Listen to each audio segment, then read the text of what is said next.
वह दुनिया की नंबर 1 महिला हत्यारिन स्कारलेट थी। उसने कभी अपने किसी मिशन में गलती नहीं की थी, लेकिन एक दिन जब उसे एक पूरे परिवार को खत्म करने का आदेश मिला तो सब कुछ बदल गया। जैसे ही उसने उस मासूम परिवार को देखा, उसका दिल पिघल गया। उसे अपना बचपन याद आ गया। जब वह छोटी थी, उसके माता पिता की बेरहमी से हत्या कर दी गई थी। उसी हत्यारे संगठन के सरगना विक्टर ने उसकी प्रतिभा देखकर उसे अपने साथ रख लिया और उसे दुनिया की सबसे खतरनाक किलर बना दिया। इस बार स्कारलेट ने आदेश मानने से इनकार कर दिया और उस परिवार को जिंदा छोड़कर वहां से चली गई। लेकिन संगठन में नाकाम होना मौत के बराबर था। विक्टर ने तुरंत फैसला किया कि स्कारलेट को भी मार दिया जाए, मगर स्कारलेट भी वर्षों से उनके अत्याचार सहते सहते तंग आ चुकी थी। उसका गुस्सा फूट पड़ा। कुछ ही मिनटों में उसने पूरे हत्यारे संगठन का सफाया कर दिया। आखिर में उसने विक्टर को भी मार गिराया, जिसने उसके माता पिता की हत्या करवाई थी। हालांकि इस लड़ाई में स्कारलेट खुद भी बुरी तरह घायल हो गई।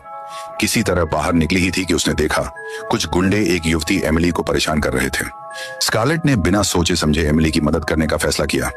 गुंडों ने उसे भी धमकाया, लेकिन घायल होने के बावजूद स्कारलेट उनके लिए अकेली ही काफी थी।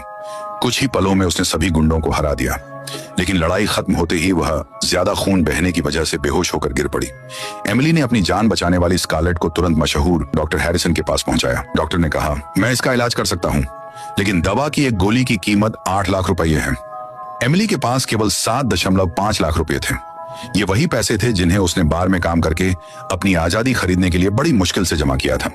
अब उसके सामने 2 रास्ते थे, अपनी आजादी बचाए या अपनी जान बचाने वाली महिला की जान। आखिरकार उसने बिना झिझक अपने सारे पैसे स्कारलेट के इलाज पर खर्च कर दिए। कुछ समय बाद जब स्कारलेट को होश आया और उसे सच्चाई पता चली, तो वह एमिली की इंसानियत से बेहद भावुक हो गई।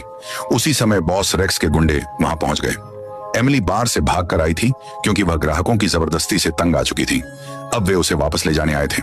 जब उन्होंने स्कारलेट को भी देखा तो उनकी नीयत